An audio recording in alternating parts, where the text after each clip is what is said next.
Something remarkable is happening in Malaysia. Tech giants are expanding their operations in the country even while new competitors arrive daily.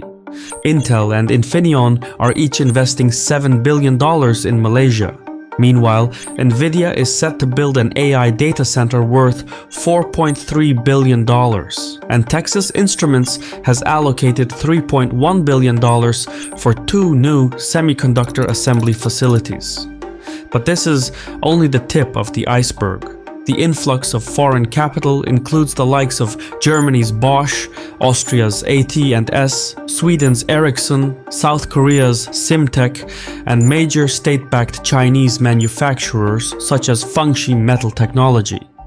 For Malaysia, business is booming and the government wants to use that momentum to move up in the global value chain. It wants to become a high-tech economy like Japan, Taiwan, or South Korea. But things are rarely ever that easy. Before Malaysia can call itself rich, it must navigate through a maze of complications. Some of these complications are by its own doing, but some are beyond its control, like its geographic position sitting smack in the middle of an American-Chinese trade war. For Malaysia, the pressure is on. The government needs at least $107 billion in investments to become the next global semiconductor hub. If it fails, it will become a hostage to regional and global rifts. The only way to escape that fate is to gather enough economic clout at home.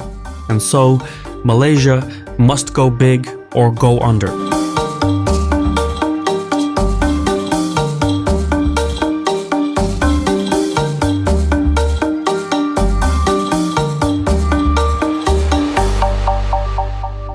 Today's sponsor is Odoo. It's the ultimate all-in-one management software that lets the user spend less time on tedious administrative tasks and more time on what truly matters. Odoo enhances business management with a wide array of features. You easily streamline invoicing, accounting, sales, emails, and much more. Typically, you would need multiple apps to handle what Odoo does on its own. But my favorite part is that Odoo's first application is free for life, with unlimited hosting and support. So let's make use of that to design a website of our own. First, select website, click continue. No banking details are needed to sign up, and they also offer a 1-year free custom domain name. So that's pretty neat. Click next. Select color. I'm going with this one. This layout looks pretty good. Select that. And there it is. It looks blank now, but you can customize it precisely like you want using the block system. Let's make a blog about Iraq. I'm going to make a new page really quickly. Post a cover here, upload a photo, change the title, easy peasy.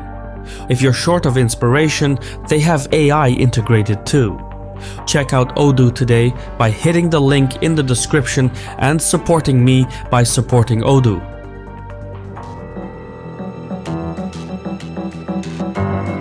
Renowned for its stunning landscape and lush biodiversity, Malaysia has long sought to shift from low-end manufacturing to high-value industries. Like South Korea, Malaysia had trouble growing its economy.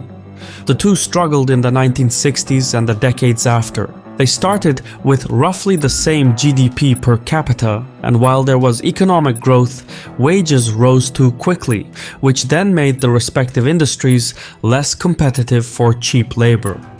This phenomenon, called the middle income trap, keeps nations in a position where they are neither truly wealthy nor entirely poor. In 1985, South Korea finally broke through the middle income trap. Its investments in innovation and improved productivity paid off, and its GDP per capita swiftly climbed to a high income status. Malaysia, however, faced a different path. It was unable to develop innovative industries in time and remained trapped. Now, Malaysia is looking to make things right. As tensions simmer between Beijing and Washington, tech giants are pursuing an offshoring insurance policy known as China Plus One.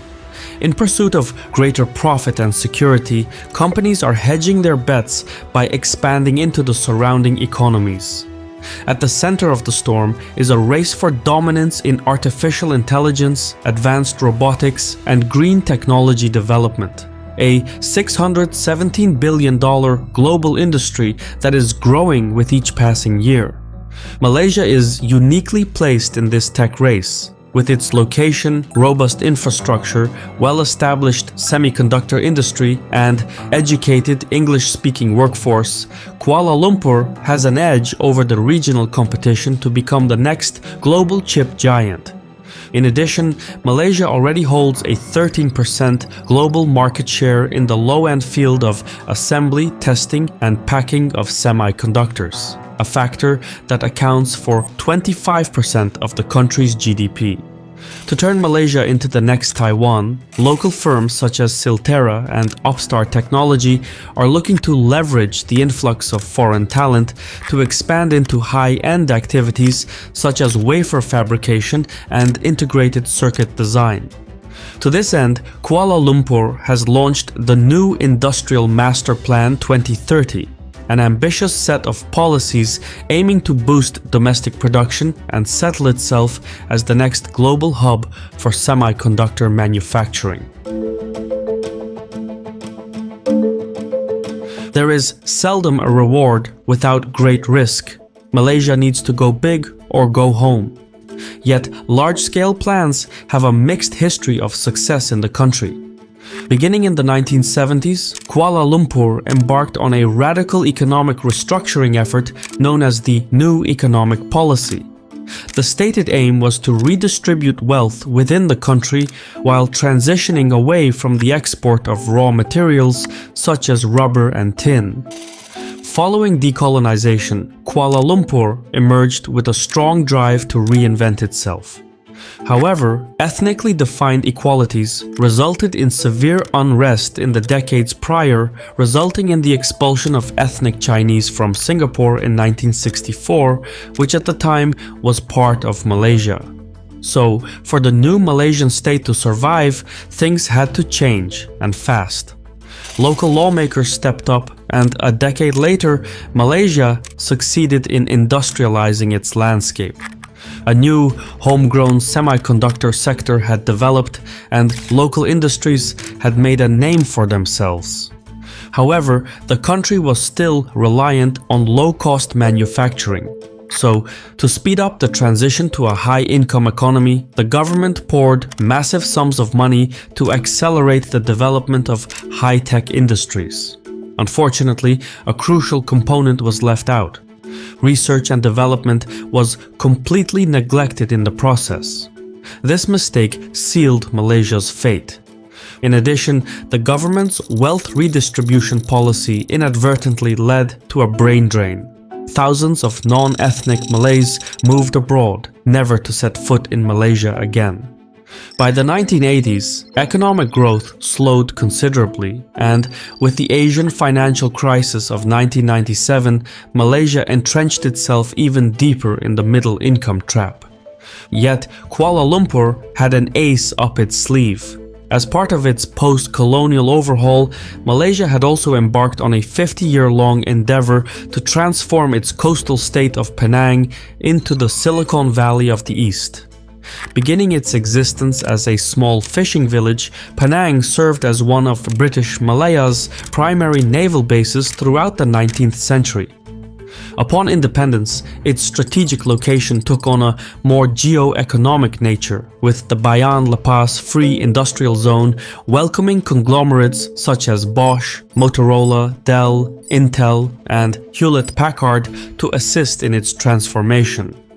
By the 1990s, the results were clear. Penang had reinvented itself from a post-colonial backwater to one of Malaysia's biggest success stories.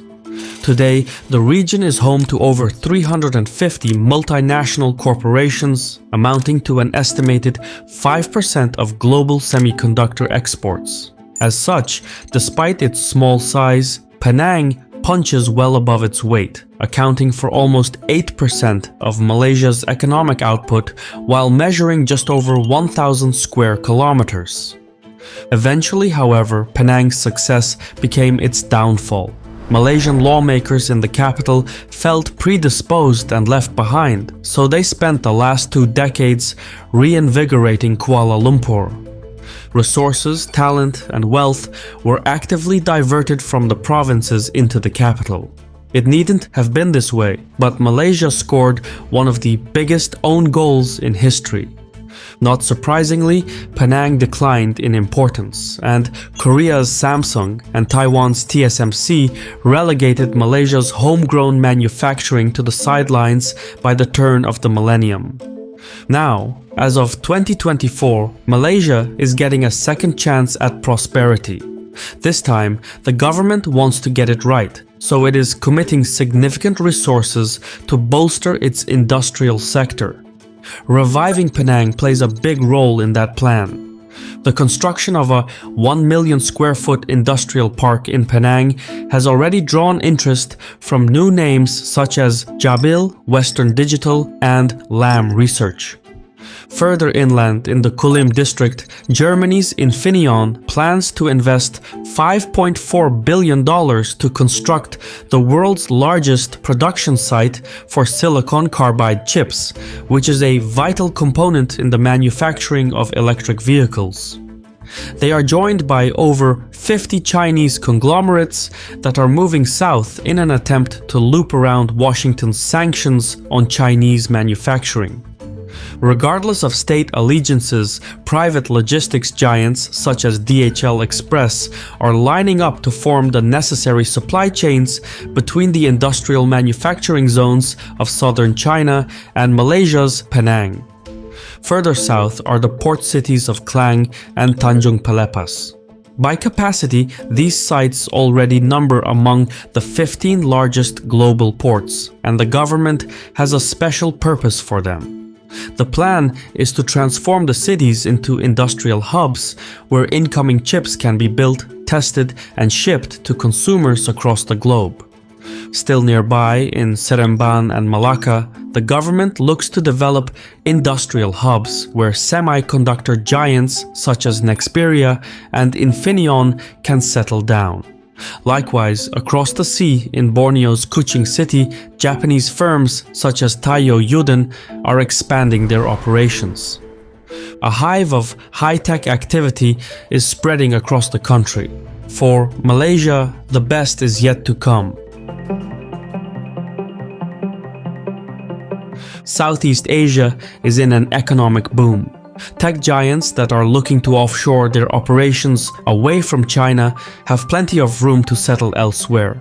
The ASEAN market, in particular, is well suited for high-tech industries, with Singapore, Thailand, and Vietnam posing the greatest competition to Malaysia's semiconductor hub ambitions. However, even within Malaysia itself, things are not what they seem. There are sincere shortcomings that prevent some companies from setting up camp. For one, Malaysia is seeing high levels of emigration. People are moving out and looking for better employment opportunities abroad. The result is a nationwide brain drain. Malaysia now has an estimated labor shortage of 1.2 million workers, of which half are from engineering and manufacturing. In a country that produces only 5,000 engineering graduates per year, such numbers don't bode well. The government has a plan to train an additional 60,000 high-skilled local semiconductor engineers, but it won't work if Malaysian engineers earn just 90% of the median national wage. The paycheck is just too little, hence the brain drain. Another domestic problem for Malaysia is housing. The influx of foreign companies into Penang, for instance, has driven up housing prices considerably. The local authorities have tightened rent controls, but it's only a temporary fix. In Malaysia's federal system, regional dynamics often snowball into larger issues for the ruling coalition. Meanwhile, neighboring and English-speaking Singapore has welcomed $4 billion worth of investment from big names in the industry such as Global Foundry SA and TSMC affiliate Vanguard International Semiconductor. They join Applied Materials, which is expanding its presence in the country through the construction of a $450 million factory in the city-state. With such investment, Singapore hopes to achieve a 50% growth in the manufacturing of advanced electronics, semiconductors, and robotics by 2030. Singapore's edge over Malaysia is its proximity and higher pay, which stands at $1,495 per month, compared to just $469 per month in Malaysia. That's a $1,000 difference for the same labor. No wonder, in the first quarter of 2024, the number of Malaysians emigrating to Singapore jumped by 62% when compared to the previous year. Another advantage Singapore has is its consolidated system of governance. In the last 4 years, Malaysia has seen 4 different prime ministers. Such rapid changes, often due to political scandals, severely undermined cohesive policy making at the executive branch. Multi-billion-dollar companies looking to do business prefer political stability above all else. Malaysia offers too little of that. An example of this is the debate surrounding the introduction of a goods and services tax. In April 2015, then Prime Minister Najib Razak introduced the tax, only for it to be repealed in a dramatic reversal when Mahathir Mohamad came to power in May 2018. Since then, current Prime Minister Anwar Ibrahim has once again advocated introducing a goods and services tax on multiple occasions. This back and forth legislative is not a landscape tech giants look to do business in. Singapore doesn't have such administrative instability, it's almost unheard of. Singapore isn't the only competition though. Thailand, for instance, offers robust infrastructure, a skilled workforce, geopolitical neutrality, and generous tax privileges for investors. The perks have caught the interest of Sony Group, which has already invested almost $600 million in 17 projects across the country. Likewise, Vietnam has seen interest from major developers such as Samsung, who invested $3.3 billion in the country to bolster semiconductor production. With proximity to China's southern industrial zone and a more stable political and demographic situation, Vietnam is shaping up to be yet another potential challenger in the race to become the next global chip giant. That being said, Malaysia still has cards up its sleeve. Its proximity to its competitors could play in its favor. For instance, in the case of Singapore, Malaysia could negotiate for cooperation rather than competition. The two could act as extensions of one another. Malaysian-based firms could assemble, test, and package chips that are designed and manufactured in Singapore. Yet, this industrial symbiosis would require the Malaysian leadership to dial down its ambition to become the next global chip giant. In practical terms, that would mean embattled Malaysian firms such as Unisem, Carsem, and Inari Amertron would be left out in the cold. In exchange, however, Malaysia would retain its regional dominance. Even so, Malaysia would have to tread carefully at all times. While business follows profit, geopolitics sets the rules. Washington has already voiced its disapproval of Prime Minister Anwar Ibrahim's cooperation with Chinese firms, and there are fears that the sanctions regime may expand to include Malaysia. For instance, Getronics, a Malaysian firm, has already come under fire for allegedly supplying strategic electronic components to Russia in violation of the sanctions. Should Washington feel inclined, they can end Malaysia's semiconductor boom with the stroke of a pen. So, yeah, tread carefully.